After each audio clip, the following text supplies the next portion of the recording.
അതിശ്രേഷ്ഠമായ നാമം വാഴ്ത്തപ്പെടുമാറാകട്ടെ.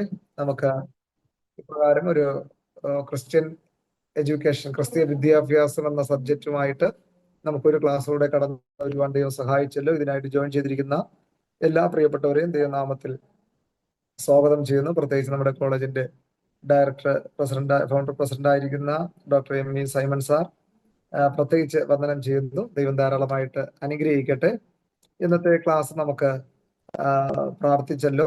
ഇന്ന് നമ്മൾ തുടർന്ന് പഠിക്കാനായിട്ട് പോകുന്നത് ക്രിസ്തീയ വിദ്യാഭ്യാസത്തിന്റെ ഉദ്ദേശം എന്നുള്ളതാണ്. The purpose of Christian education എന്നതാണ് ഇന്ന് നമ്മൾ പഠിക്കാനായിട്ട് പോകുന്ന topic. The purpose of Christian education, ക്രിസ്തീയ വിദ്യാഭ്യാസത്തിന്റെ ഉദ്ദേശം എന്നുള്ളതാണ് ഇന്ന് നമ്മൾ പഠിക്കാനായിട്ട് പോകുന്നത്. എന്റെ ശബ്ദം നിങ്ങൾക്ക് വ്യക്തമാകുന്നുണ്ടോ? ഞാൻ പറയുന്നത് ക്ലിയർ ആകുന്നുണ്ടോ? അല്ലെന്നുണ്ടെങ്കിൽ ഞാൻ എൻ്റെ ക്യാമറ ഓഫ് ചെയ്യാം. നെറ്റ്വർക്കിൻ്റെതായ ഇഷ്യൂസ് വരുമ്പോൾ അങ്ങനെ എന്തെങ്കിലും ഉണ്ടെങ്കിൽ പറഞ്ഞാൽ മതി. Okay, thank you. അപ്പോ ഇന്ന് നമ്മൾ ഡിസ്കസ് ചെയ്യാൻ പോകുന്ന ടോപ്പിക് ക്രിസ്തീയ വിദ്യാഭ്യാസത്തിന്റെ ഉദ്ദേശം, the purpose of Christian education. നമ്മൾ ക്രിസ്തീയ വിദ്യാഭ്യാസത്തിന്റെ ഉദ്ദേശം നമ്മൾ മനസ്സിലാക്കുമ്പോൾ വിശ്വാസ ജീവിതത്തെയും വ്യക്തിത്വ വളർച്ചയെയും ഒരുമിപ്പിക്കുന്നതാണ് ക്രിസ്തീയ വിദ്യാഭ്യാസത്തിന്റെ ഉദ്ദേശം എന്നതുകൊണ്ട് ഉദ്ദേശിക്കുന്നത്. ഇപ്പൊ രണ്ട് കാര്യങ്ങളാണ്. എന്താണ് ക്രിസ്തീയ വിദ്യാഭ്യാസത്തിന്റെ ഉദ്ദേശം? ഒന്ന്, വിശ്വാസ ജീവിതത്തെയും വ്യക്തിത്വ വളർച്ചയെയും ഒരുമിപ്പിക്കുന്നതാണ് ക്രിസ്തീയ വിദ്യാഭ്യാസത്തിന്റെ ഉദ്ദേശം. വിശ്വാസ ജീവിതത്തെയും വ്യക്തിത്വ വളർച്ചയെയും ഒരുമിപ്പിക്കുന്നതാണ് ക്രിസ്തീയ വിദ്യാഭ്യാസത്തിന്റെ ഉദ്ദേശം. ഇതിന്റെ പ്രധാന ഉദ്ദേശങ്ങൾ, ചില പോയിന്റുകൾ നമുക്ക് ഡിസ്കസ് ചെയ്യേണ്ടതായിട്ടുണ്ട്. പ്രധാനമായിട്ടുള്ള പോയിന്റുകൾ ചുവടെ ചേർക്കുന്നു. അതിൽ ഒന്നാമത്തെ പോയിന്റ് എന്ന് പറയുന്നത് ദൈവത്തെ അറിയുക എന്നുള്ളതാണ്. നോയിങ് ഗോഡ്, ദൈവത്തെ അറിയുക എന്നുള്ളതാണ് ക്രിസ്തീയ വിദ്യാഭ്യാസത്തിന്റെ ഒന്നാമത്തെ സബ് പോയിന്റ് ആയിട്ട് നമ്മൾ പഠിക്കുമ്പോൾ ദൈവത്തെ അറിയുക എന്നുള്ളത്. അപ്പോ എങ്ങനെയാണ് ദൈവത്തെ അറിയുക എന്നുള്ളത്?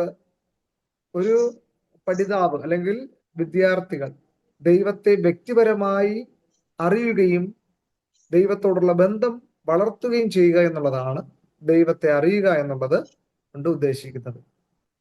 34 സങ്കീർത്തനം 8-ാമത്തെ വാക്യം തോന്നുന്നു, യഹോവ നല്ലവനെന്ന് രുചിച്ചറിവീൻ, അവനെ ശരണം പ്രാപിക്കുന്ന വ്യക്തികൾ, അവനെ ശരണം പ്രാപിക്കുന്ന പുരുഷൻ ഭാഗ്യവാൻ എന്ന് നമുക്ക് കാണാനായിട്ട് കഴിയുന്നു. അങ്ങനെയാണെങ്കിൽ എങ്ങനെയാണ് ദൈവത്തെ അറിയുക എന്നുള്ളത്? അല്ലെ, നമുക്ക് പല രീതിയിൽ ദൈവത്തെ അറിയുവാനായിട്ട് കഴിയും. അറിയുക എന്നുള്ളതും അനുഭവിച്ചറിയുക എന്ന വ്യത്യാസമുണ്ട്, അല്ലേ? അപ്പോ ക്രിസ്തീയ വിദ്യാഭ്യാസത്തിന്റെ പരമപ്രധാനമായിട്ടുള്ള ഒന്നാമത്തെ ഉദ്ദേശം എന്ന് പറയുന്നത് ദൈവത്തെ അറിയുക എന്നുള്ളതാണ്. ഓക്കെ, അപ്പോ എങ്ങനെയാണ് ദൈവത്തെ അറിയുക, അല്ലെങ്കിൽ അതിന്റെ ഒരു എക്സ്പ്ലനേഷൻ നമ്മൾ നോക്കുകയാണെങ്കിൽ, ദൈവത്തെ നമുക്ക് എങ്ങനെ അറിയാം? How to know God. How to know God. ദൈവത്തെ അറിയുക എന്നത് വെറും ഒരു അറിവല്ല. ദൈവത്തെ അറിയുക എന്നുള്ളത് വെറും ഒരു അറിവല്ല, അത് ഒരു വ്യക്തിപരമായ അനുഭവവും ബന്ധവുമാണ്. നമുക്ക് വിശുദ്ധ വേദപുസ്തകം പഠിക്കുമ്പോൾ ഒത്തിരി ഉദാഹരണങ്ങൾ നമുക്ക് കാണാനായിട്ട് കഴിയുന്നു, അല്ലെ?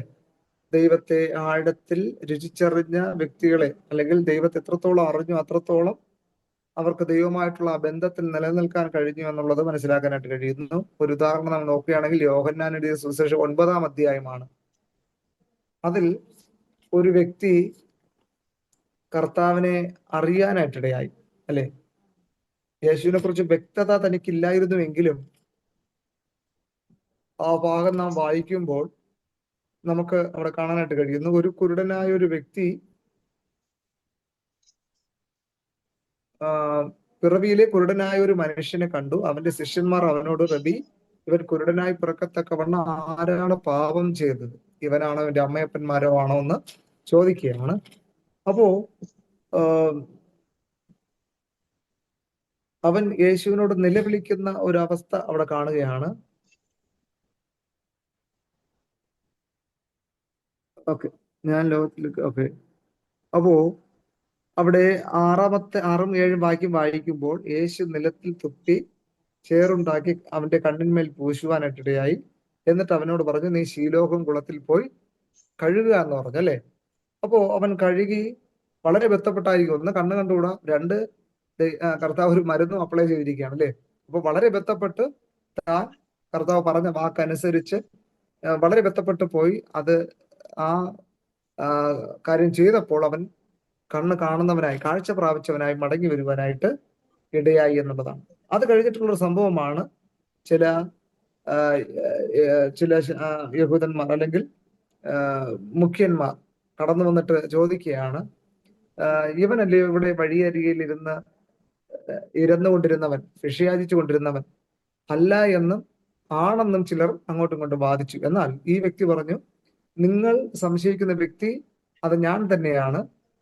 എനിക്ക് ഇന്നലെ വരെ കാഴ്ചയില്ലായിരുന്നു, എന്നാൽ എനിക്ക് ഇന്നലെ കാഴ്ച ലഭിക്കും. അപ്പോ നിനക്ക് കാഴ്ച തന്നത് ആരാണ് എന്ന് പറഞ്ഞാൽ അവൻ പറയുകയാണ്, യേശു എന്ന് പേരുള്ള ഒരു മനുഷ്യൻ. 11ാമത്തെ വാക്യം, അല്ലെ?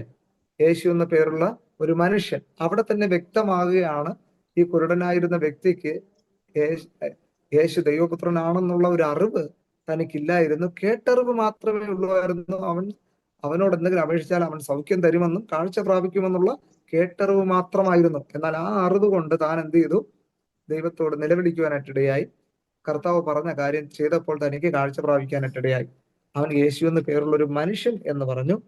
പിന്നെയും അടുത്ത താഴോട്ട് വായിക്കുമ്പോൾ അവന്റെ അറിവ്, യേശുവിനെ കുറിച്ചുള്ള അറിവ് വർദ്ധിക്കുകയാണ്. അവനൊരു പ്രവാചകനാണെന്ന് തോന്നുന്നു എന്ന് പറഞ്ഞു, അല്ലെ? നീ അവനെ കുറിച്ച് എന്ത് പറയുന്നു? അവനൊരു പ്രവാചകനാണെന്ന് തോന്നുന്നു, അല്ലെ?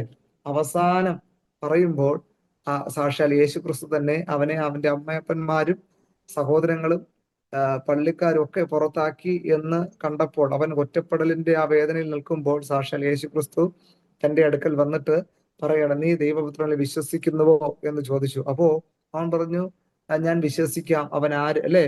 എന്തുപോലും യജമാനെ അവൻ ആരാകുന്നു? 36ാമത്തെ വാക്യം, നീ ദൈവപുത്രനിൽ വിശ്വസിക്കുന്നുവോ എന്ന് ചോദിച്ചു. അതിനെ അവൻ, യജമാനനെ അവൻ എന്ന ആകുന്നു. അപ്പോ ആ ടൈമിലും, അല്ലെ, യേശു ദൈവപുത്രനാണെന്നുള്ള ഒരു അറിവ് തനിക്കില്ലായിരുന്നു. പക്ഷേ ദൈവം തന്നെ തനിക്ക് വെളിപ്പെടുത്തി കൊടുക്കുകയാണ്. അപ്പോ നമ്മൾ എത്രത്തോളം അറിയുന്നോ അത്രത്തോളം ആ അറിവ് വളരെ ആഴത്തിൽ നമുക്ക് മനസ്സിലാക്കപ്പെടുവാനായിട്ട്. അപ്പോ എങ്ങനെ ദൈവത്തെ അറിയാനായിട്ട് കഴിയും? ക്രിസ്തീയ വിദ്യാഭ്യാസത്തിന്റെ ഒന്നാമത്തെ ഉദ്ദേശം എന്നാണ് ദൈവത്തെ അറിയുക. Know God. Then how to know God. എങ്ങനെ ദൈവത്തെ അറിയാനായിട്ട് കഴിയും? ദൈവത്തെ അറിയുക എന്നത് വെറും ഒരു അറിവല്ല, കേട്ടുകേൾവിയല്ല, ഒരു വ്യക്തിപരമായ അനുഭവവും ബന്ധവുമാണ്, അല്ലെ? ഇപ്പം നമ്മൾ 5-6 പേര് ക്ലാസ്സിലുണ്ട്. ഓരോരുത്തരോടും നിങ്ങളുടെ ജീവിതത്തിൽ യേശു ആര് ആണെന്ന് ചോദിച്ചു കഴിഞ്ഞാൽ പലരും പല കാര്യങ്ങൾ പറയും, അല്ലെ? എന്റെ ജീവിതത്തിൽ യേശു എല്ലാമാണ്, എന്റെ പിതാവാണ്, എന്റെ മാതാവാണ്, എന്റെ സഹോദരനാണ്, എന്റെ ഏറ്റവും അടുത്ത സ്നേഹിതനാണ്, എന്റെ നല്ലൊരു കൗൺസിലറാണ്, അഡ്വൈസറാണ്, എന്റെ ആവശ്യങ്ങളെല്ലാം നിറവേറ്റി തരുന്ന ഒരു നല്ലൊരു വ്യക്തിയാണ്, അല്ലെ? എല്ലാമാണെന്ന് പറയും, അല്ലെ? അപ്പോൾ ചിലരെ സംബന്ധിച്ചിടത്തോളം എന്റെ എന്റെ സൗഖ്യദായകനാണെന്ന് പറയും. അപ്പോ ഓരോരുത്തർക്കും അവരുടേതായ ദൈവത്തെക്കുറിച്ചുള്ള അറിവെന്ന് പറയുന്നത് അനുഭവമാണ്, അല്ലെ? അവരുടെ ജീവിതത്തിൽ അനുഭവിച്ച അനുഭവമാണ്. ദൈവത്തെ അറിയുക എന്നത് വെറും അറിവല്ല, അതൊരു വ്യക്തിപരമായ അനുഭവവും ബന്ധവുമാണ്, അല്ലെ? അതുകൊണ്ട് തന്നെ പലരും പെന്തക്കോസ്തരായി നമ്മളോട് ചോദിച്ചിട്ടുണ്ട്, നിങ്ങൾ ഇത്രയും മാത്രം ആരാധിക്കുന്നതിന്റെയും ഇത്രയും ശബ്ദം എടുക്കുന്നതിന്റെ ആവശ്യകത എന്തുവാ? നിങ്ങളുടെ ദൈവത്തിന് അത്രയും കേൾക്കത്തില്ലയോ? നമ്മുടെ ഹൃദയത്തിന്റെ ഞരക്കം പോലും ദൈവത്തിന് കേൾക്കാം, അല്ലെ? ഇനി എന്താണ് അടുത്ത് ചിന്തിക്കാൻ പോകുന്നത് പോലും ദൈവത്തിന് അറിയാം, അല്ലെ? മനുഷ്യന്റെ ഹൃദയ നിരൂപണങ്ങളൊക്കെ ദൂരത്തിരുന്ന് ഗ്രഹിക്കുന്നു എന്നാണ് 139ാം സങ്കീർത്തനത്തിൽ വായിക്കുന്നത്. അങ്ങനെയാണെങ്കിൽ ആമേൻ, ആ ദൈവത്തെക്കുറിച്ചുള്ള ആഴത്തിലുള്ള അറിവാണ് നമുക്ക് എത്ര ദൈവത്തെ സ്തുതിച്ചാലും മഹത്വപ്പെടുത്തിയാലും മതിയരാത്ത ഒരു സംഗതി എന്ന് പറയുന്നത്, അല്ലേ? അത് പുറത്ത് പരസ്യ സ്ഥലങ്ങളിലാണെങ്കിലും കൺവെൻഷൻ വേദികളിലാണെങ്കിലും അല്ലേ, ആരാധനാലയത്തിൽ മാത്രമല്ല, ഏത് സാഹചര്യങ്ങളിലും ദൈവത്തെ സ്തുതിക്കാൻ കിട്ടുന്ന അവസരം ദൈവമക്കൾ ആ ആഴത്തിൽ അറിവ് ലഭിച്ച ഒരു വ്യക്തി ദൈവത്തെ സ്തുതിക്കാനായിട്ട് ഇടയാകും എന്നുള്ളതാണ്. അത് വ്യക്തിപരമായിട്ടുള്ള ഒരു അനുഭവവും ആ ദൈവത്തോടുള്ള ഒരു ബന്ധവുമാണ് ദൈവത്തെ അറിയുക എന്നുള്ളത് കൊണ്ട് ഉദ്ദേശിക്കുന്നത്. വിശുദ്ധ വേദപുസ്തകത്തിന്റെ ദൃഷ്ടിയിൽ ദൈവത്തെ അറിയാൻ ചില പ്രധാന മാർഗങ്ങൾ നമുക്ക് വിശുദ്ധ വേദപുസ്തകത്തിലൂടെ കാണാനായിട്ട് കഴിയുന്നു. അതിൽ പ്രധാനപ്പെട്ട ഒരു കാര്യമാണ് യേശു ക്രിസ്തുവിലൂടെയുള്ള അറിവ്, അല്ലെ? പിതാവായ ദൈവം പുത്രനായ യേശു ക്രിസ്തുവിനെ ഭൂമിയിലേക്ക് അയച്ചു. എന്തിനാണ്? മനുഷ്യനും ദൈവമായിട്ടുള്ള ആ ബന്ധം പുനർസ്ഥാപിക്കുന്നതിന് വേണ്ടിയിട്ട് പിതാവായ ദൈവം പുത്രനായ യേശു ക്രിസ്തുവിനെ ഭൂമിയിലേക്ക് അയക്കാനായിട്ടിടയായി. അപ്പോ നമ്മൾ ദൈവത്തെക്കുറിച്ചുള്ള അറിവ് ക്രിസ്തുവിലൂടെയുള്ള അറിവിലാണ് നമുക്ക് പൂർണ്ണത ഉണ്ടാകുന്നത്. ദൈവത്തെ യഥാർത്ഥത്തിൽ അറിയാൻ പ്രധാന വഴി യേശു ക്രിസ്തുവാണ്. യേശു ക്രിസ്തു പറഞ്ഞത് എന്താണ്? ഞാൻ തന്നെ വഴിയും സത്യവും ജീവനുമാകുന്നു, ഞാൻ മുഖാന്തരം ആരും പിതാവിന്റെ അടുക്കൽ എത്തുന്നില്ല എന്നുള്ളതാണ്. അപ്പോ യേശു ക്രിസ്തുവിലൂടെ നമുക്ക് ദൈവത്തെ അറിയാനായിട്ട് കഴിയും. യോഹന്നാൻ 14-ാം അധ്യായം 6-ാമത്തെ വാക്യമാണ് ഇപ്പോൾ ഞാൻ പറഞ്ഞത്. ഞാൻ വഴിയും സത്യവും ജീവനുമാകുന്നു. അപ്പോ യേശുവിന്റെ ജീവിതവും ഉപദേശങ്ങളും ദൈവത്തിന്റെ സ്വഭാവം നമ്മെ കാണിക്കുന്നു, അല്ലെ? അതാണ് മറ്റ് നേതാക്കന്മാരിൽ നിന്നും മറ്റ് വ്യക്തികളിൽ നിന്നും നമ്മെ വ്യത്യസ്തനാക്കുന്ന അല്ലെങ്കിൽ വ്യത്യസ്തനാക്കുന്ന ഒരു ഘടകം എന്ന് പറയുന്നത്, അല്ലെ? ദൈവം ഒരു നേതാക്കന്മാർക്കോ ഒരു വ്യക്തികൾക്കോ വ്യക്തികൾക്കോ അവകാശപ്പെടാൻ കഴിയാത്തൊരു കാര്യമാണ് വഴി, സത്യം, ജീവൻ ഞാനാകുന്നു എന്നുള്ള ആ ഒരു പ്രസ്താവന. അപ്പോ അങ്ങനെ പറയുമ്പോൾ തന്നെ യേശുവിന്റെ ജീവിതവും ഉപദേശങ്ങളും ദൈവത്തിന്റെ സ്വഭാവം നമ്മെ കാണിക്കുന്നതായിരുന്നു, അല്ലെ? ദൈവത്തിന്റെ സ്വഭാവം നമ്മെ കാണിക്കുന്നതായിരുന്നു എന്ന് പറഞ്ഞാൽ ഫിലിപ്പിയർ 2-ാം അധ്യായം നമ്മൾ വായിക്കുമ്പോൾ നമുക്കറിയാം, ക്രിസ്തയേശുവിലുള്ള ഭാവം തന്നെ നിങ്ങളിലും ഉണ്ടായിരിക്കട്ടെ. അവൻ ദൈവസ്വരൂപത്തിലിരിക്കെ തന്നെ ദൈവത്തോടുള്ള സമത്വം മുറുകെ പിടിച്ചു കൊള്ളണമെന്ന് വിചാരിക്കുന്ന വേഷത്തിൽ മനുഷ്യനായ ദാസരൂപം എടുത്ത് നമ്മെ മനുഷ്യ സാദൃശ്യത്തിലായി തന്നെത്താൻ ഒഴിച്ച് ക്രൂശിലെ മരണത്തോളം തന്നെ അവൻ അനുസരണമുള്ളവനായി തീർന്നു എന്നുള്ളത്. അപ്പൊ യേശുക്രിസ്തുവിന്റെ ജീവിതവും ഉപദേശവും പ്രസംഗവും ഒക്കെ അതായിരുന്നു തന്റെ ജീവിതം. എന്ത് പറഞ്ഞു അത് തന്നെയായിരുന്നു പ്രവർത്തിച്ചത്. അപ്പോ ഒന്നാമത് എങ്ങനെ നമുക്ക് ദൈവത്തെ അറിയാനായിട്ട് കഴിയും? ക്രിസ്തുവിലൂടെ, യേശു ക്രിസ്തുവിലൂടെ നമുക്ക് ദൈവത്തെ അറിയാനായിട്ട് കഴിയും. 2, വേദപുസ്തകമാണ് അതിന് ആധാരം. തിരുവചന വായനയിലൂടെ, തിരുവചന ധ്യാനത്തിലൂടെ, അല്ലെ, നമുക്ക് അധികമായിട്ട് ദൈവത്തെ അറിയാനായിട്ട് കഴിയും. അപ്പോൾ യേശു ക്രിസ്തുവിന്റെ കാലത്തിലുണ്ടായിരുന്ന വ്യക്തികൾ യേശു ക്രിസ്തുവിലൂടെ പിതാവായ ദൈവത്തെ മനസ്സിലാക്കാനായിട്ട് കഴിഞ്ഞു.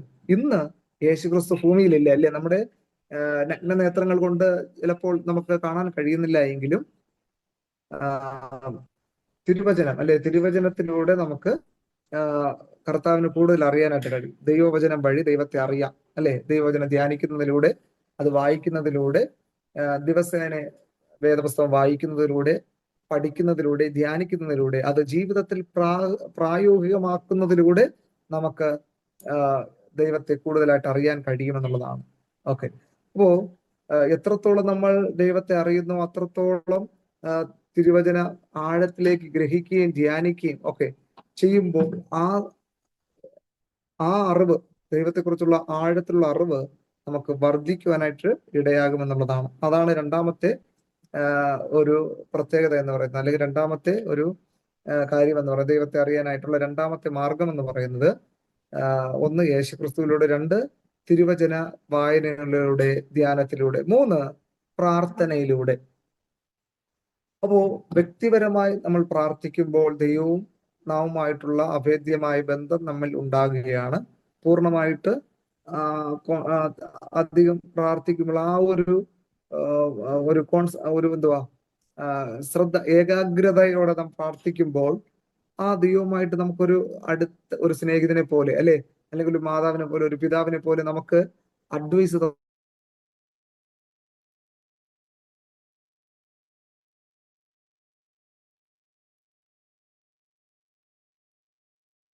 എക്കായോ? നെറ്റ് പോയോ?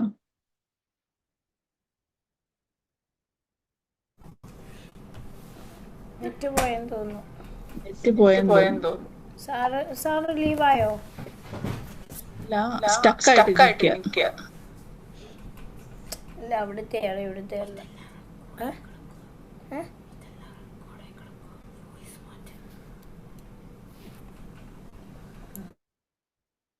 റെക്കോർഡ് ആവുകയാണേ.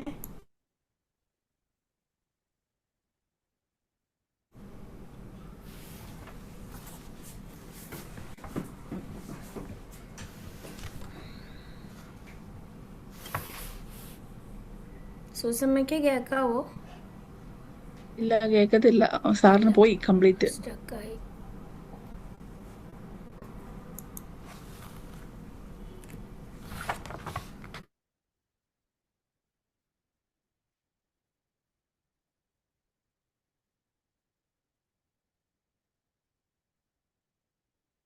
വിളിച്ചു നോക്കിയാലോ? വരുമായിരിക്കും.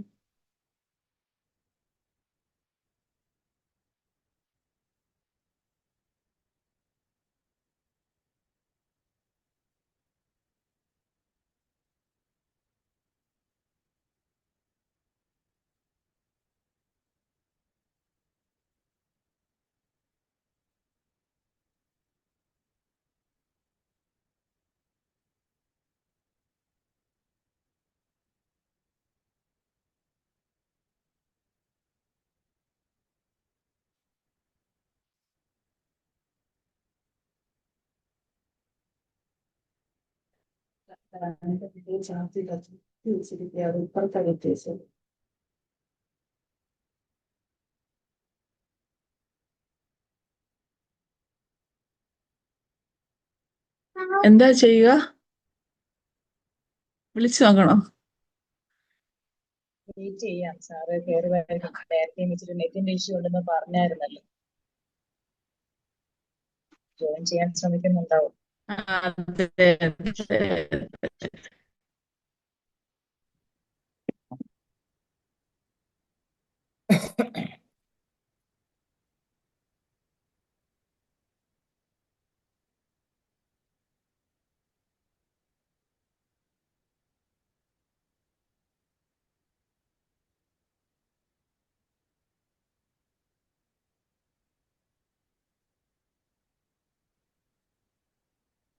ഓക്കെ, നിങ്ങൾക്ക് എന്റെ ശബ്ദം കേൾക്കാമെന്ന് വിശ്വസിക്കുന്നു. ഓക്കെ, അപ്പോൾ നമ്മൾ ദൈവത്തെ അറിയുക എന്നുള്ളതാണ് പഠിച്ചുകൊണ്ടിരിക്കുന്നത്. ക്രിസ്തീയ വിദ്യാഭ്യാസത്തിന്റെ ഉദ്ദേശങ്ങളെ കുറിച്ചാണ്. അതില് ഒന്നാമത്തെ ഉദ്ദേശം എന്ന് പറയുന്നത് ദൈവത്തെ അറിയുക എന്നുള്ളതാണ്. എങ്ങനെ ദൈവത്തെ അറിയാനായിട്ട് കഴിയും? അതിൽ ചില മാർഗങ്ങളുണ്ട്. ഒന്ന്, യേശു ക്രിസ്തുവിലൂടെ. രണ്ട്, തിരുവചന ധ്യാനത്തിലൂടെ. മൂന്ന്, പ്രാർത്ഥനയിലൂടെ. ആ വാക്ക് പറഞ്ഞുകൊണ്ടിരുന്നപ്പോഴാണ് നമുക്ക് നെറ്റ് പോയത്. ഓക്കെ, പ്രാർത്ഥനയിലൂടെ. അപ്പോ പ്രാർത്ഥന എന്ന് പറയുന്നത് അത് ദൈവവുമായി സംസാരിക്കുന്നതാണ് പ്രാർത്ഥന, അല്ലേ? പ്രാർത്ഥനയിൽ നമ്മൾ നമ്മുടെ ദൈവഹിതത്തെ നമ്മുടെ ഹിതവുമായിട്ട്, അല്ലെങ്കിൽ നമ്മുടെ ഹിതത്തെ ദൈവഹിതവുമായിട്ട് സമർപ്പിക്കുകയും ആ ഒരു ഏകാഗ്രതയോടെ പ്രാർത്ഥിക്കാനായിട്ടുള്ള ഒരു മനോഭാവം നമുക്കുണ്ടാകുകയും ചെയ്യുക എന്നുള്ളതാണ്. ആ ഒരു ബന്ധമാണ് പ്രാർത്ഥനയിലൂടെ ദൈവവുമായിട്ട് നമ്മൾ സംസാരിക്കുകയാണ്. പലതരത്തിലുള്ള പ്രാർത്ഥനകൾ നമുക്ക് വേദപുസ്തകത്തിൽ കാണാനായിട്ട് കഴിയുന്നു. ശ്രദ്ധയോടുള്ള പ്രാർത്ഥന, ആത്മാവിലുള്ള പ്രാർത്ഥന, ഇങ്ങനെ വ്യത്യസ്തപരമായിട്ടുള്ള പ്രാർത്ഥനകൾ കാണാനായിട്ട് കഴിയുന്നു. അപ്പോൾ ഒന്ന്, ദൈവമായിട്ട് നമ്മൾ സംസാരിക്കുകയാണ്. രണ്ട്, ദൈവത്തോട് തുറന്ന മനസ്സോടെ സംസാരിക്കുന്ന ഒരു കാര്യമാണ്. നമ്മൾ ദൈവമായിട്ട് അധികമായിട്ട് പ്രാർത്ഥിക്കുമ്പോൾ ആ പ്രാർത്ഥനകൾ ചിലപ്പോൾ ഒരു സംഭാഷണമായി തീരാറുണ്ട്, അല്ലേ? അത്രമാത്രം ആ ഒരു ആഴത്തിലുള്ള ബന്ധം നമ്മൾ ദൈവമായിട്ട് ഉണ്ടാക്കി കഴിഞ്ഞാൽ ദൈവത്തോട് നമ്മൾ തുറന്ന മനസ്സോടെ സംസാരിക്കുക എന്ന ഭാഷയാണ്. പിന്നെ പ്രാർത്ഥനയിൽ നന്ദിയും അപേക്ഷയും നമ്മൾ ദൈവത്തോട് അറിയിക്കുകയാണ്.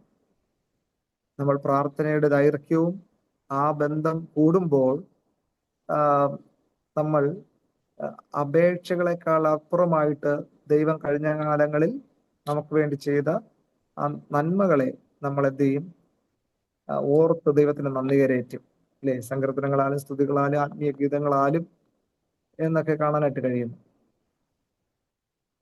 അടുത്ത്, പ്രാർത്ഥനയുടെ ദൈവത്തിന്റെ ശബ്ദം കേൾക്കാൻ നമ്മൾ സമയം കണ്ടെത്തുന്നു. നമ്മൾ നമ്മുടെ അപേക്ഷകൾ മാത്രം ദൈവത്തോട് പറഞ്ഞിട്ട് പോവുകയല്ല ചെയ്യുന്നത്. ദൈവം നമ്മോട് എന്താണ് സംസാരിക്കാൻ ആഗ്രഹിക്കുന്നത് അത് നമ്മൾ കേൾക്കാനായിട്ട് നമ്മൾ എന്ത് ചെയ്യണം? സമയം കണ്ടെത്തുന്നു. അപ്പോൾ ദൈവത്തെ അറിയുക എന്നുള്ളത് ഉള്ള ചില മാർഗങ്ങളാണ്. ഒന്ന്, യേശുക്രിസ്തുവിലൂടെ നമ്മൾ അറിയുന്നു. രണ്ട്, തിരുവചന വായനയിലൂടെ ധ്യാനത്തിലൂടെ കർത്താവിനെ അറിയാനായിട്ട് കഴിയുന്നു. 3 പ്രാർത്ഥനയിലൂടെ ദൈവമായിട്ടുള്ള ബന്ധത്തിൽ തുറന്ന മനസ്സോടെ സംസാരിപ്പാനും നന്ദിയും അപേക്ഷ അറിയിക്കാനായിട്ട് കഴിയുന്നു. ഇനി 4-മതായി ദൈവത്തെ അറിയാനായിട്ടുള്ള മറ്റൊരു മാർഗം എന്ന് പറയുന്നത് അത് പരിശുദ്ധാത്മാവിന്റെ സഹായത്തിലൂടെയാണ്. പരിശുദ്ധാത്മാവിന്റെ സഹായം. അപ്പോ ഇന്ന് നാം ജീവിക്കുന്ന കൃപായുഗത്തിലാണ്. കർത്താവ് യേശു ക്രിസ്തു ശാരീരികമായിട്ട് നമ്മുടെ അടുക്കൽ ഇല്ല എങ്കിലും നമ്മുടെ ബലഹീനതകളെ തുണനിൽപ്പാനായിട്ട് പരിശുദ്ധാത്മാവ് അല്ലെ, കർത്താവ് പോകുമ്പോൾ ശിഷ്യന്മാരുടെ ഹൃദയം കലങ്ങിപ്പോകാൻ സാധ്യത ഉണ്ടായിരുന്ന പറഞ്ഞു, നിങ്ങളുടെ ഹൃദയം കലങ്ങിപ്പോകരുത്, എന്നിലും വിശ്വസിപ്പിൻ, പിതാവിലും വിശ്വസിപ്പിൻ, പിതാവിന്റെ സ്ഥലത്ത് അനേക വാസസ്ഥലങ്ങളുണ്ട്, ഇല്ലെങ്കിൽ ഞങ്ങളോട് പറയുമായിരുന്നു. യോഹന്നാൻ 14-ാം അധ്യായമാണ്. അത് കഴിഞ്ഞിട്ട് നമുക്ക് മനസ്സിലാക്കാനായിട്ട് കഴിയുന്നത് ഞാൻ പോയി നിങ്ങൾക്ക് നിങ്ങളോടൊപ്പം കൂടെ ഇരിക്കേണ്ടതിന് പരിശുദ്ധാത്മാവ് കാര്യസ്ഥൻ എന്ന വ്യക്തിയെ നിങ്ങളുടെ അടുക്കൽ അയക്കുമെന്നുള്ളതാണ്. അപ്പോ പരിശുദ്ധാത്മാവിന്റെ സഹായത്തോടെ നമുക്ക് ദൈവത്തെ ആഴത്തിൽ അറിയാനായിട്ട് കഴിയും. എങ്ങനെയാണത്? പരിശുദ്ധാത്മാവ് നമ്മെ സകല സത്യത്തിലേക്കും നയിക്കുന്നു. പരിശുദ്ധാത്മാവ് നമ്മെ സത്യത്തിലേക്ക് നയിക്കുന്നു. അടുത്ത കാര്യം, ആത്മീയ ബോധം നൽകുന്നു, ദൈവത്തെ കൂടുതൽ മനസ്സിലാക്കാൻ സഹായിക്കുന്നു എന്നുള്ളതാണ്. അപ്പോൾ 3 കാര്യങ്ങളാണ് പരിശുദ്ധാത്മാവിലൂടെ നമുക്ക് ലഭ്യമാകുന്നത്. 1, പരിശുദ്ധാത്മാവ് നമ്മെ സത്യത്തിലേക്ക് നയിക്കുന്നു. 2, ആത്മീയ ബോധം നൽകുന്നു. 3, ദൈവത്തെ കൂടുതൽ മനസ്സിലാക്കാൻ നമ്മെ സഹായിക്കുന്നു എന്നുള്ളതാണ്. അപ്പോ പരിശുദ്ധാത്മാവിന്റെ സഹായം എന്നത് ദൈവത്തെ അറിയാനായിട്ടുള്ള 4-മത്തെ പടിയാണ്, 4-മത്തെ മാർഗമാണ്. ഇനി 5-മത്തെ മാർഗം എന്ന് പറയുന്നത്, ദൈവത്തെ അറിയാനായിട്ടുള്ള 5-മത്തെ മാർഗം എന്ന് പറയുന്നത് സഭയും കൂട്ടായ്മയും. സഭയും കൂട്ടായ്മയും.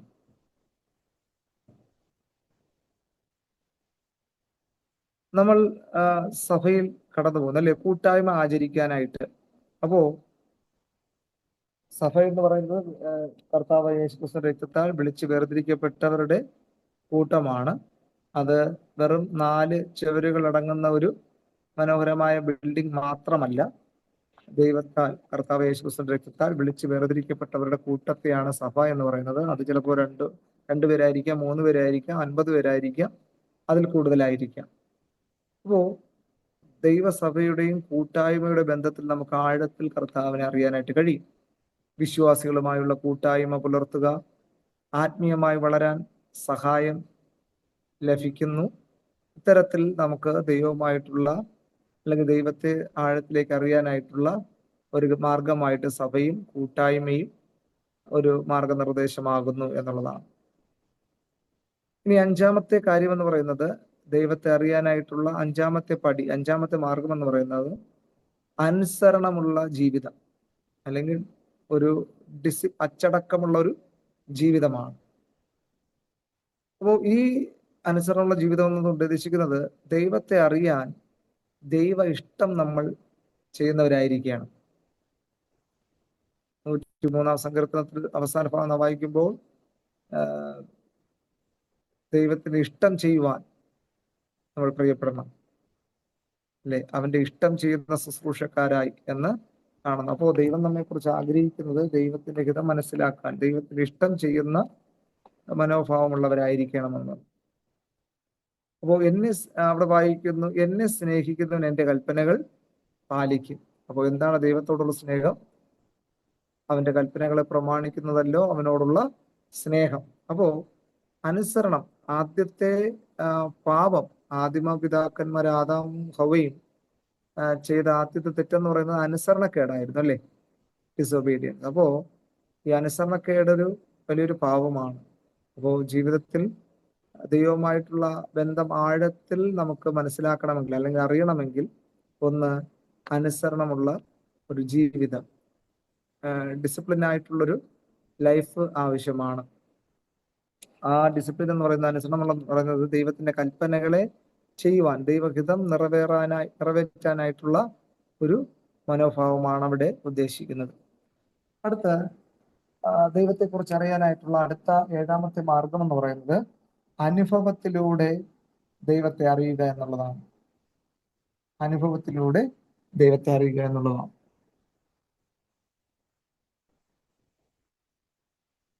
അപ്പോ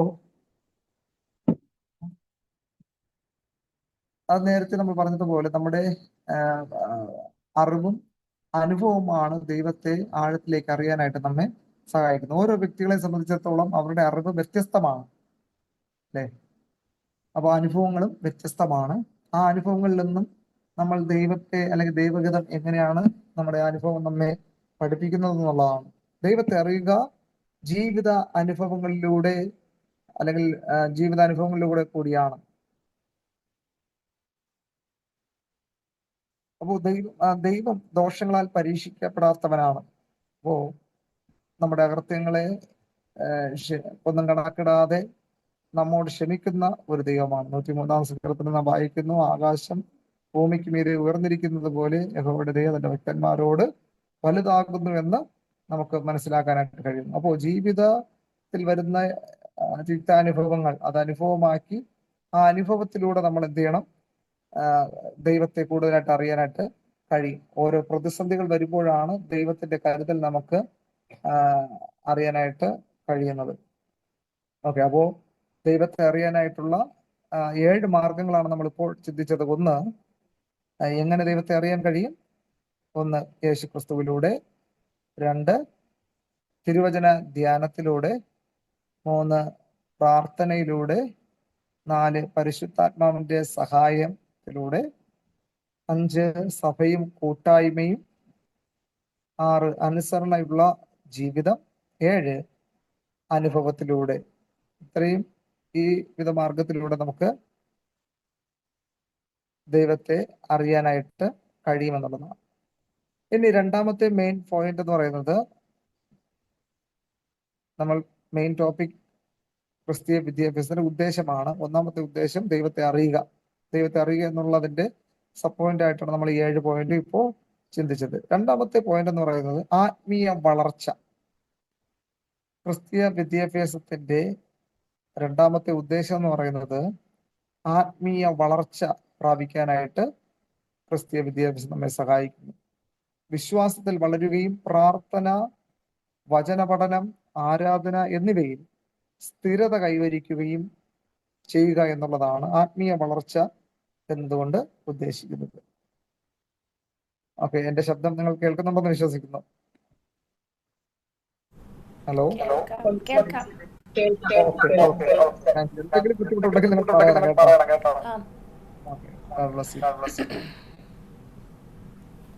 അപ്പോ രണ്ടാമത്തെ മെയിൻ ഹെഡിങ്. Hello, hello. എന്റെ ശബ്ദം എനിക്ക് തന്നെ ഹവളിങ് ചെയ്യുവാൻ.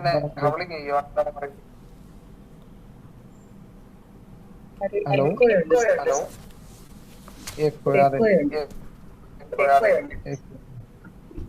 അപ്പോ മൈക്കൊക്കെ ഒന്ന് മ്യൂട്ട് ചെയ്താ മതിയാ. ഹലോ, ഇപ്പൊ ഓക്കെ ആയിട്ടുണ്ട്. Thank you. അപ്പോ ക്രിസ്തീയ വിദ്യാഭ്യാസത്തിന്റെ ഉദ്ദേശം 1, ദൈവത്തെ അറിയുക. 2, ആത്മീയ വളർച്ചയ്ക്കായിട്ട്. അപ്പോൾ എങ്ങനെ ആത്മീയ വളർച്ച പ്രാപിക്കാനായിട്ട് കഴിയും? വിശ്വാസത്തിൽ വളരുകയും ആ വളർച്ച എങ്ങനെയാണ് പ്രാപിക്കുന്നത്? പ്രാർത്ഥന, വചനപഠനം, ആരാധന എന്നിവയിൽ സ്ഥിരത കൈവരിക്കുകയും ചെയ്യുക എന്നുള്ളതാണ് ആത്മീയ വളർച്ച കൊണ്ട് ഉദ്ദേശിക്കുന്നത്. അപ്പോ നമ്മുടെ ശാരീരിക വളർച്ചയ്ക്ക് വേണ്ടിയിട്ട് നമ്മൾ പോഷകരമായിട്ടുള്ള ന്യൂട്രീഷ്യൻസ് ആയിട്ടുള്ള ഫുഡ് നമ്മൾ കഴിക്കുന്നു, ശരിയായിട്ടുള്ള വ്യായാമം നമ്മൾ ചെയ്യുന്നു, ഡോക്ടറുടെ അല്ലെങ്കിൽ ആരോഗ്യ പ്രവർത്തകരുടെ നിർദ്ദേശങ്ങൾ നമ്മൾ കൃത്യമായിട്ട് പാലിക്കുന്നു, അല്ലേ? പിന്നെ നാം തന്നെ സ്വയം ആരോഗ്യത്തിന് വേണ്ടിയിട്ടുള്ള പരിരക്ഷകൾ ചെയ്യുന്നുണ്ട്.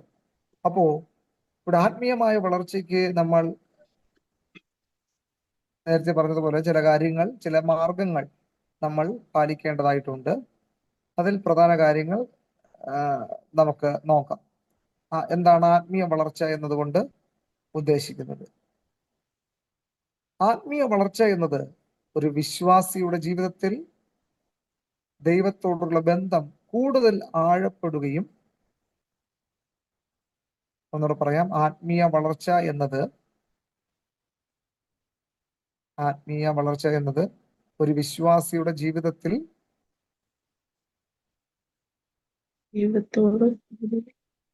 ആത്മീയ വളർച്ച എന്നത് ഒരു വിശ്വാസിയുടെ ജീവിതത്തിൽ ദൈവത്തോടുള്ള ബന്ധം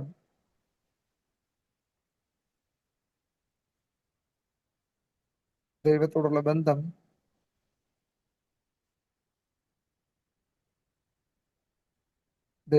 ബന്ധം കൂടുതൽ ദൃഢപ്പെടുത്തുകയും ദൃഢപ്പെടുത്തുകയും ക്രിസ്തുവിന്റെ സ്വഭാവം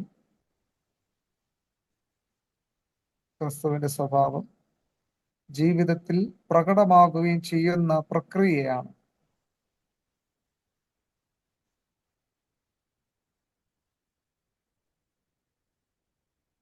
ഞാൻ ഒന്നുകൂടെ പറയാം.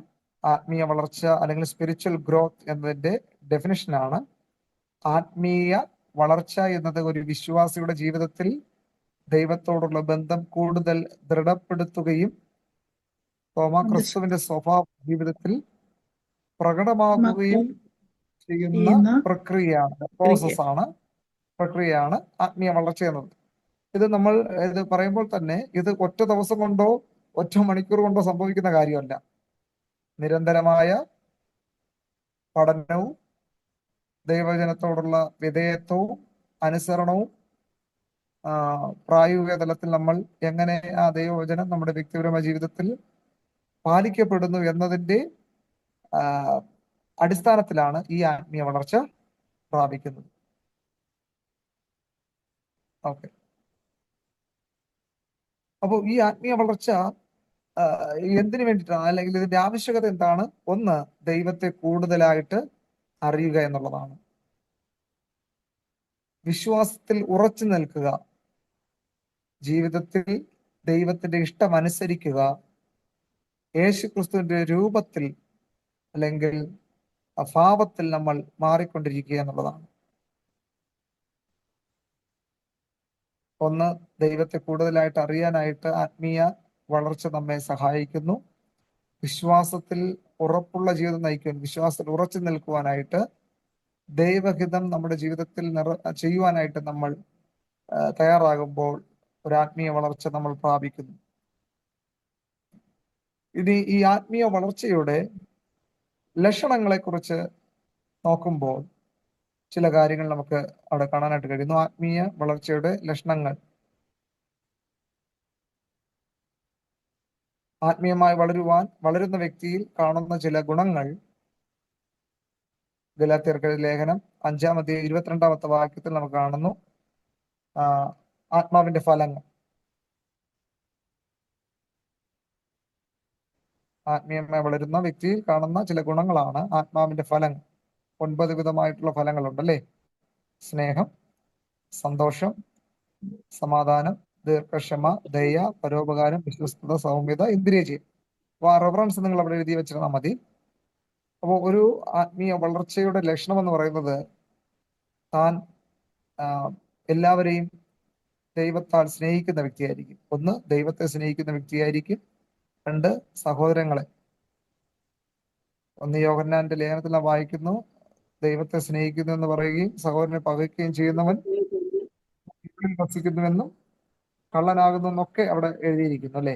അപ്പോൾ നമ്മൾ ദൈവത്തെ സ്നേഹിക്കുന്നത് എങ്ങനെ അറിയാനായിട്ട് കഴിയും? നമ്മൾ love one another as yourself, നിന്നെ പോലെ തന്നെ നിന്റെ അയൽക്കാരനെയും സ്നേഹിക്കുക എന്നുള്ള മഹത്തായ കൽപ്പന അല്ലെ പുതിയ നിയമത്തിൽ കർത്താവ് നമുക്ക് നൽകിയിട്ടുണ്ട്. അപ്പോൾ ഇത് ആത്മീയ വളർച്ചയുടെ ഒന്നാമത്തെ ലക്ഷണമാണ് സ്നേഹം.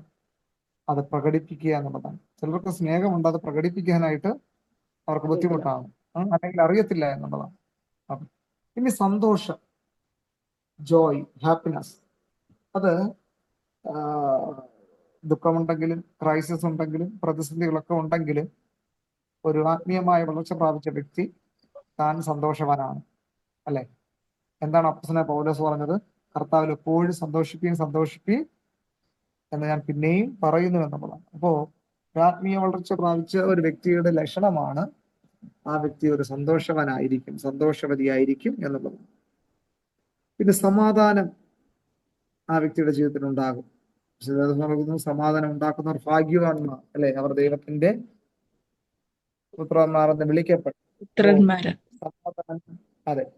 അപ്പോ സമാധാനം ഒരു ആത്മീയ വളർച്ച പ്രാപിച്ച ഒരു വ്യക്തിയിൽ അടങ്ങിയിരിക്കുന്ന ഒരു ഘടകമാണ്. ക്ഷമ, ദീർഘക്ഷമ.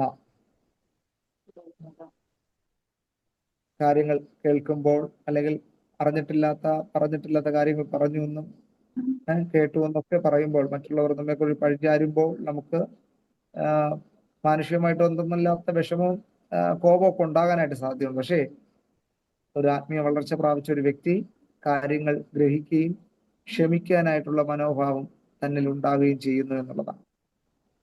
അടുത്ത ദയ, കൈൻഡ്നസ്. മറ്റുള്ളവരോട് ദയ കാണിക്കുക. ദൈവം നമ്മോട് ദയ കാണിച്ചു.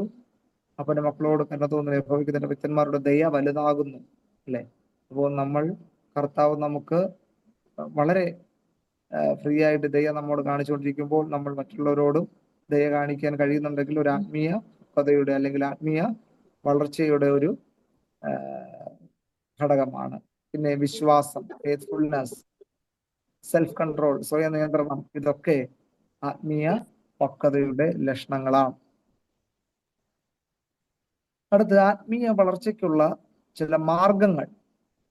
ഒരുവനിൽ ഒരു ആത്മീയ പക്വത അല്ലെങ്കിൽ ആത്മീയ വളർച്ച പ്രാപിക്കണമെങ്കിൽ ചില അടിസ്ഥാന മാർഗങ്ങൾ ഉണ്ട്. അതും നമ്മൾ മേൽ പറഞ്ഞതുപോലെ തന്നെ, ഒന്ന്, തിരുവചന ധ്യാനത്തിലൂടെ നമുക്ക് കാര്യങ്ങൾ എന്ത് പറയണമെന്നും എന്ത് ഗ്രഹിക്കണമെന്നും എന്നുള്ളത് നമുക്ക് മനസ്സിലാക്കാനായിട്ട് കഴിയുന്നു. ദൈവവചനത്തിൽ സ്ഥിരതയോടെ സമയം ചെലവഴിക്കുക ആത്മീയ വളർച്ചയ്ക്കുള്ള മാർഗങ്ങളാണ്. ഒന്ന്, ദൈവവചനത്തിൽ സ്ഥിരതയോടെ സമയം ചെലവഴിക്കുക. ചിലരെയൊക്കെ ഞാൻ കണ്ടിട്ടുണ്ട്, ബൈബിൾ വായിക്കാം അല്ലെങ്കിൽ തിരുവചനം വായിക്കാമെന്ന് അവർ തീരുമാനമെടുക്കും. പക്ഷേ അവരുടെ ഓരോ ദിവസത്തെ തിരക്ക് കൊണ്ട് ഉറങ്ങാൻ കിടക്കുമ്പോഴായിരിക്കും അയ്യോ ബൈബിൾ വായിച്ചില്ലല്ലോ എന്നൊരു ചിന്ത അവരെ ഭരിക്കുന്നത്. പെട്ടെന്ന് തുറന്ന് എടുക്കുന്നത് സങ്കീർത്തനമാണ്, അല്ലേ? അപ്പോൾ സങ്കീർത്തനമാകുമ്പോൾ 6-7 വാക്യങ്ങൾ കാണും, പെട്ടെന്ന് വായിച്ചിട്ടങ്ങ് കിടക്കും. കടമയ്ക്ക് വേണ്ടിയിട്ടുള്ള വായനയല്ല, ദൈവവചനത്തിൽ സ്ഥിരതയോടെ സമയം ചെലവഴിക്കുക എന്നുള്ളതാണ് ഒരു ആത്മീയ വളർച്ചയുടെ മാർഗങ്ങൾ. 2, പ്രാർത്ഥന. ദൈവത്തോടുള്ള വ്യക്തിപരമായ ബന്ധം വളർത്തുക എന്നുള്ളതാണ്. വേദപുസ്തകത്തിൽ ഒത്തിരി ഉദാഹരണങ്ങൾ കാണുന്നു പ്രാർത്ഥനയിൽ സ്ഥിരത കാണിച്ച വ്യക്തികളെ കുറിച്ച്. ദാനിയേൽ തനിക്ക് വിരോധമായി രേഖ എഴുതിയിരിക്കുന്നുവെന്ന് താൻ അറിഞ്ഞിട്ട് പോലും താൻ ചെയ്തു വന്നതുപോലെ തന്റെ പതിവ് തെറ്റിച്ചില്ല. താൻ എന്ത് ചെയ്തു? അവൻ 3 നേരം മുട്ടുകുത്തി ദൈവസന്നിധിയിൽ പ്രാർത്ഥിക്കാനായിട്ടിടയായി. ഇത് ആത്മീയ വളർച്ചയ്ക്കുള്ള മാർഗമാണ്.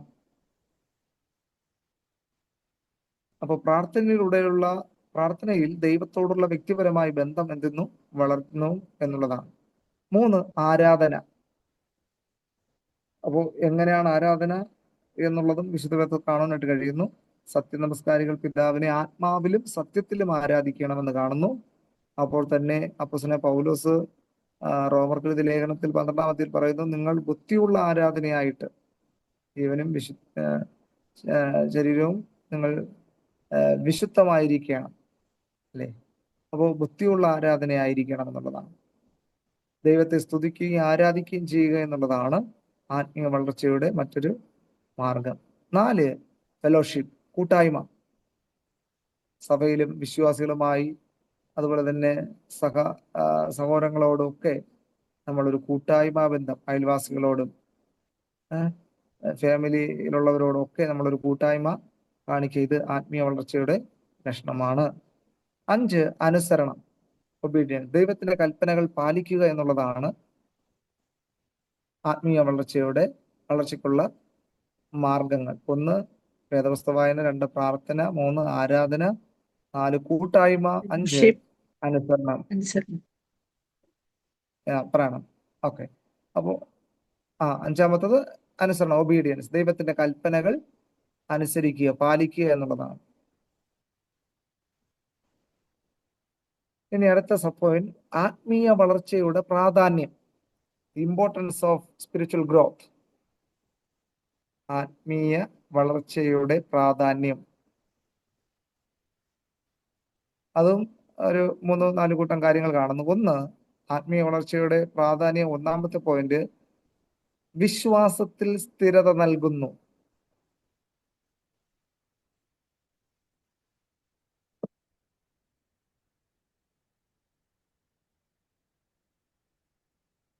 വിശ്വാസത്തിൽ സ്ഥിരത നൽകുന്നു.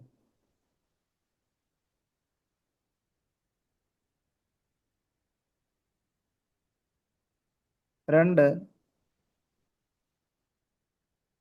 പരീക്ഷണങ്ങളിൽ നിലകൊള്ളാൻ സഹായിക്കുന്നു.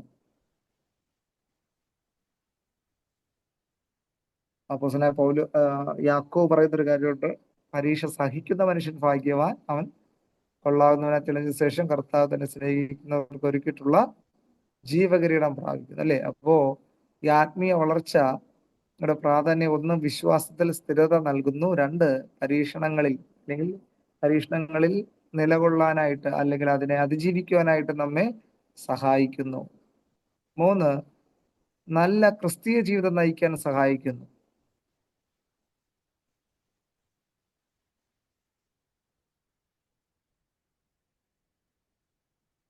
നല്ല ക്രിസ്തീയ ജീവിതം നയിക്കാൻ സഹായിക്കുന്നു.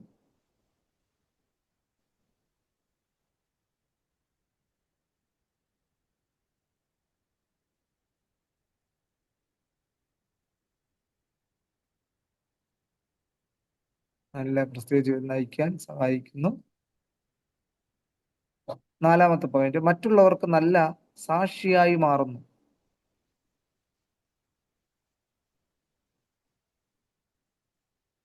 മറ്റുള്ളവർക്ക് നല്ല സാക്ഷിയായി മാറുന്നു.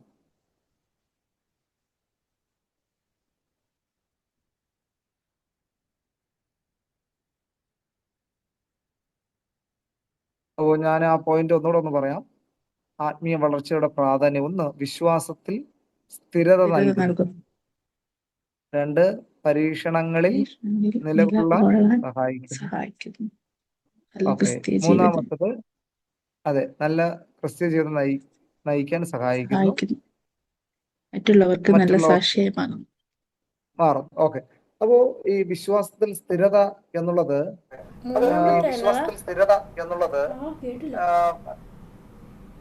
മൂന്നാമത്തെ നല്ല ക്രിസ്തീയ ജീവിതം നയിക്കാൻ സഹായിക്കുന്നു. നല്ല ക്രിസ്തീയ ജീവിതം നയിക്കാൻ സഹായിക്കുന്നു. ഓക്കെ, നാലാമത്തെ പോയിന്റ് കിട്ടിയായിരുന്നല്ലോ, മറ്റുള്ളവർക്ക് നല്ല സാക്ഷിയായി മാറുന്നു. അപ്പോ ഈ വിശ്വാസത്തിൽ സ്ഥിരത നൽകുക എന്നുള്ളത് ഓരോ വ്യക്തികൾക്കും വിശ്വാസത്തിന്റെ ആരോഗ്യം അല്ലെങ്കിൽ വിശ്വാസത്താലുള്ള ആരോഗ്യം ഒരുപോലെയല്ല. ചിലർക്ക് പ്രതിസന്ധി വരുമ്പോൾ എന്തു വന്നാലും എൻ്റെ ദൈവം എന്നെ കൈവിടുകയില്ല എന്നുള്ള ഒരു ദൃഢമായിട്ടൊരു വിശ്വാസം ഉണ്ടല്ലേ. ചിലരെ സംബന്ധിച്ചിടത്തോളം ഒരു പ്രതിസന്ധി വരുമ്പോൾ വിശ്വാസം ഒക്കെ പറയുമെങ്കിലും ഒരു പ്രതിസന്ധി വരുമ്പോൾ വിശ്വാസത്തിന്റെ വാക്കുകൾ അവർ മറന്നു പോകുന്നു. എന്നാലും എൻ്റെ ജീവിതത്തിൽ ഇത് വന്നല്ലോ എന്നുള്ള ചിന്താഭാരം അവരുടെ ജീവിതത്തിൽ വന്ന് ഉള്ള വിശ്വാസം പോലും തകർന്നു പോകുന്ന ഒരവസ്ഥയാണല്ലേ. അപ്പോൾ ആത്മീയ വളർച്ചയുടെ പ്രാധാന്യം എന്ന് പറയുന്നത് വിശ്വാസത്തിൽ സ്ഥിരത നൽകുന്നു എന്നുള്ളതാണ്. പരീക്ഷണങ്ങളിൽ നിലകൊള്ളാൻ സഹായിക്കുന്നു, പ്രതിസന്ധികൾ വരുമ്പോൾ അതിനെ അതിജീവിക്കുക എന്നുള്ളതാണ്. പരീക്ഷ കണ്ട് ഓടിപ്പോകുന്ന വ്യക്തിയെയല്ല ദൈവം ആഗ്രഹിക്കുന്നത്, പരീക്ഷ വരുമ്പോൾ അതിനെ എന്ത് ചെയ്യണം?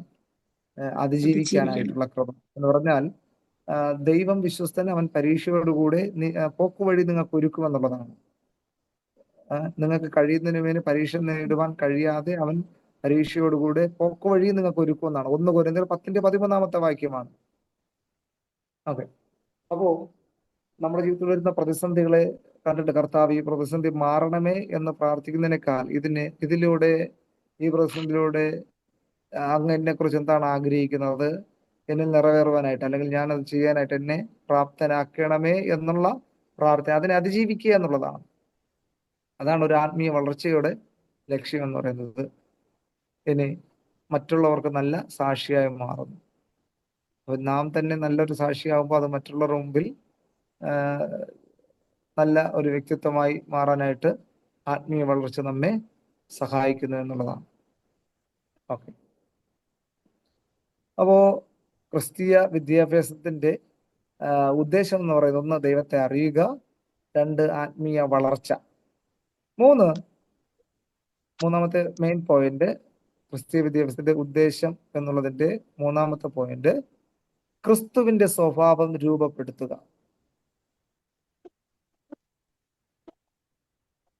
ക്രിസ്തുവിന്റെ സ്വഭാവം രൂപപ്പെടുത്തുക എന്നുള്ളതാണ്.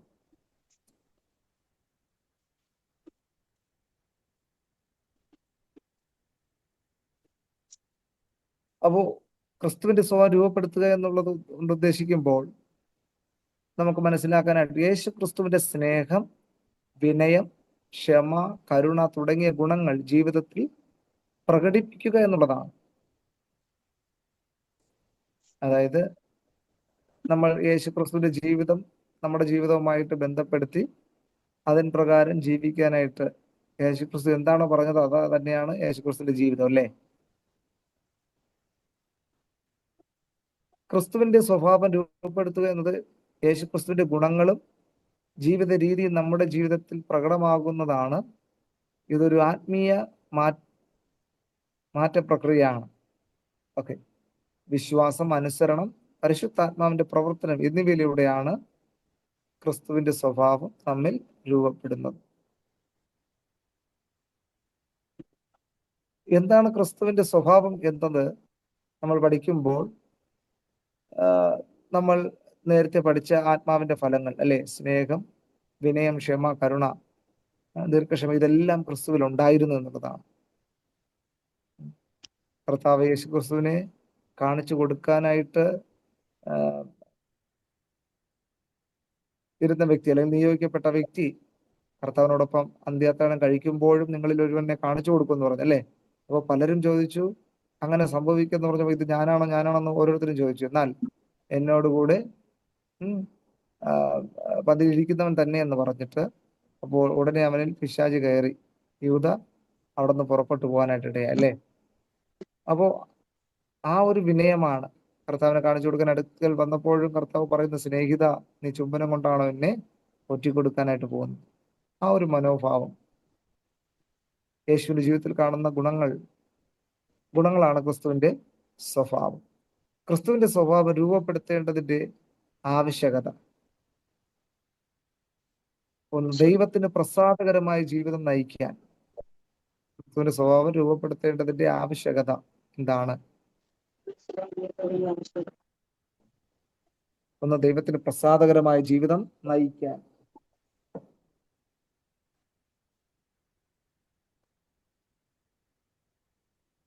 ദൈവത്തിന് പ്രസാദകരമായ ജീവിതം നയിക്കാൻ. രണ്ട്, മറ്റുള്ളവർക്ക് നല്ല മാതൃകയാകാൻ.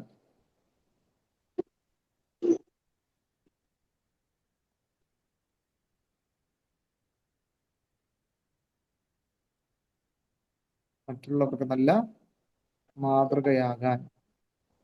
മൂന്ന്, വിശ്വാസത്തിൽ വളരാൻ.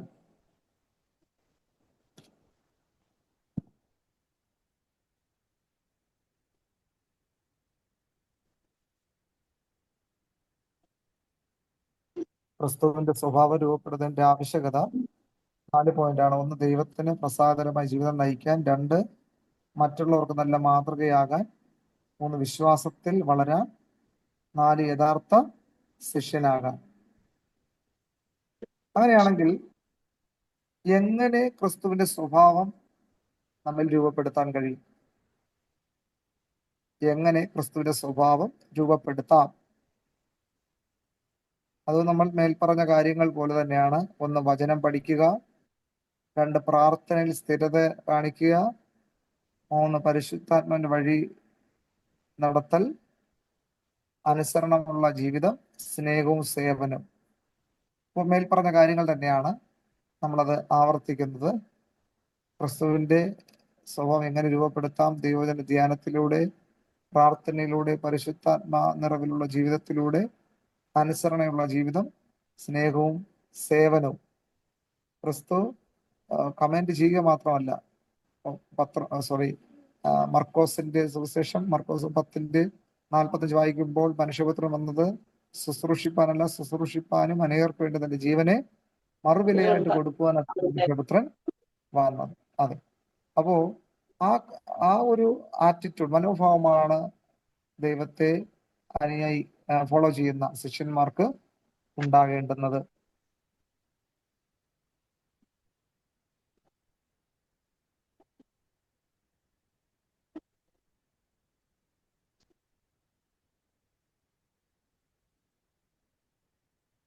ഓക്കെ. അപ്പോ ക്രിസ്തീയ വിദ്യാഭ്യാസത്തിന്റെ ഉദ്ദേശം 1 ദൈവത്തെ അറിയുക, 2 ആത്മീയ വളർച്ച പ്രാപിക്കുക, 3 ക്രിസ്തുവിന്റെ സ്വഭാവം രൂപപ്പെടുത്തുക, 4 സമൂഹ സേവന മനോഭാവം. സമൂഹ സേവന മനോഭാവം.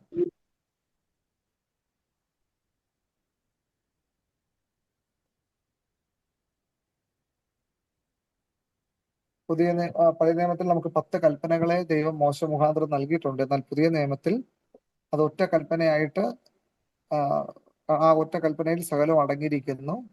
നിന്നെപ്പോൾ നിന്റെ അയൽക്കാരനെ സ്നേഹിക്കുക എന്നുള്ളതാണ്. അപ്പോ സമൂഹ സേവന മനോഭാവത്തിലൂടെ ഉദ്ദേശിക്കുന്നത് മറ്റുള്ളവരെ സേവിക്കുവാനും ദരിദ്രരും ആവശ്യക്കാരെയും സഹായിക്കാനും പ്രേരിപ്പിക്കുക എന്നുള്ളതാണ്. കർത്താവ് അവർക്ക് അത്ഭുതങ്ങളെ കാണിക്കുക മാത്രമല്ല, ആവശ്യക്കാരോടൊപ്പം പല സാഹചര്യങ്ങളിലും കർത്താവിനോട് വിളിച്ചപേക്ഷിച്ച വ്യക്തികളോട് കർത്താവ് ചോദിക്കണം, ഞാൻ നിനക്ക് എന്ത് ചെയ്യണമെന്നാണ് നീ ആഗ്രഹിക്കുന്നത്? അവരുടെ ഇഷ്ടം അനുസരിച്ച് കർത്താവ് പ്രവർത്തിച്ചു എന്നുള്ളതാണ് സമൂഹ സേവന മനോഭാവം. സമൂഹത്തിൽ ഒറ്റപ്പെട്ടവരോടും തള്ളപ്പെട്ടവരോടെയും മധ്യേ, അല്ലെങ്കിൽ അവർക്കൊരു അഭയമായിട്ട്, അവർക്കൊരു താങ്ങായിട്ട് യേശുക്രിസ്തു തന്റെ സേവനം മനോഭാവം ഉണ്ടായിരുന്നു എന്നുള്ളതാണ്.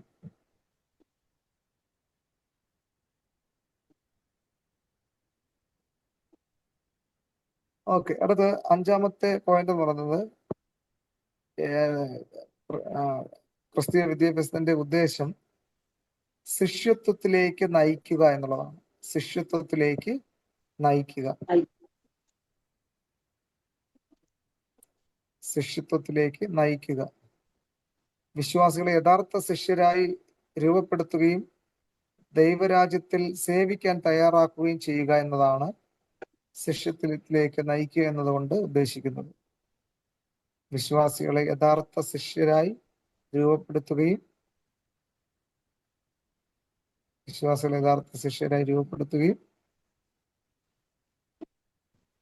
ദൈവരാജ്യത്തിൽ സേവിക്കാൻ തയ്യാറാക്കുകയും ചെയ്യുക.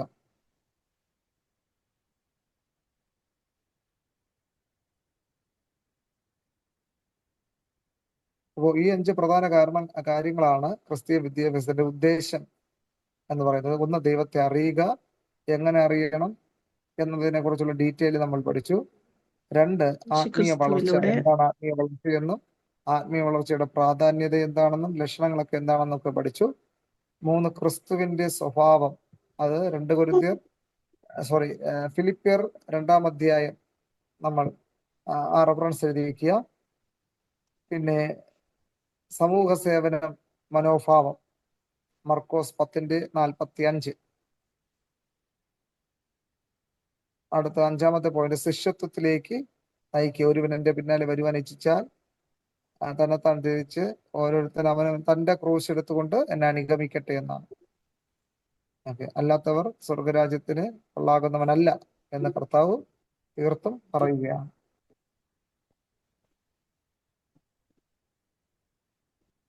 ഓക്കെ. അപ്പോ ഇത്രയും കാര്യങ്ങൾ ഏതെങ്കിലും ഭാഗം നിങ്ങൾക്ക് മനസ്സിലാകാതെ ഉണ്ടോ, അതോ റിപ്പീറ്റ് ചെയ്യാനായിട്ടുണ്ടെങ്കിൽ പറഞ്ഞാൽ ഞാനത് ആ പോയിന്റ് റിപ്പീറ്റ് ചെയ്യുന്നതാണ്.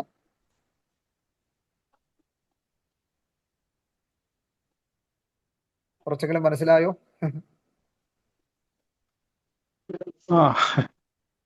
ഓക്കെ. നമുക്ക് അറിയാവുന്ന കാര്യമാണ്, പക്ഷെ ഞാനത് ഓർഡറായിട്ട് പറഞ്ഞതേ ഉള്ളൂ. ഓക്കെ. എന്തെങ്കിലും ഡൗട്ട് ഉണ്ടോ? ഞാൻ ഇത്രയും കാര്യങ്ങളാണ് ക്ലാസ്സിന് വേണ്ടി പ്രിപ്പയർ ആയത്. ഒന്നുകൂടെ വീഡിയോ കണ്ടോളാം സാറേ. ഏതാണ്? ഒന്നും കൂടെ വീഡിയോ കണ്ടോളാം. ഓക്കെ. അങ്ങനെ ഒരു ഫെസിലിറ്റി ഉണ്ടല്ലോ, അതുകൊണ്ട് പിന്നെ ശരി. അപ്പോ ഇന്നത്തെ ക്ലാസ് നമുക്ക് പ്രാർത്ഥിച്ച് പിരിയാം. സൂസൻ ആന്റി ഒന്ന് പ്രാർത്ഥിക്കാമോ?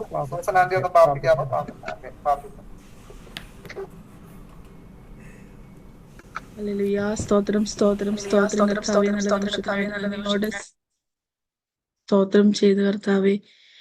ഇത്രത്തോളം സമയം കർത്താവേ, ഹല്ലേലൂയ, ദേവദാസനെ അങ്ങ് കൂടെ ഇരുന്നതിനായിട്ട് നന്ദിയോടെ സ്തോത്രം ചെയ്യുന്നപ്പ. ഞങ്ങൾക്ക് വേണ്ടുന്ന അറിവുകൾ പകർത്തുവാൻ തക്കവണ്ണം സാറിന്റെ കൂടെ ഇരുന്ന് ബലപ്പെടുത്തിയതിനായിട്ട് നന്ദിയോടെ സ്തോത്രം ചെയ്യുന്നപ്പ. കേട്ട വചനങ്ങൾ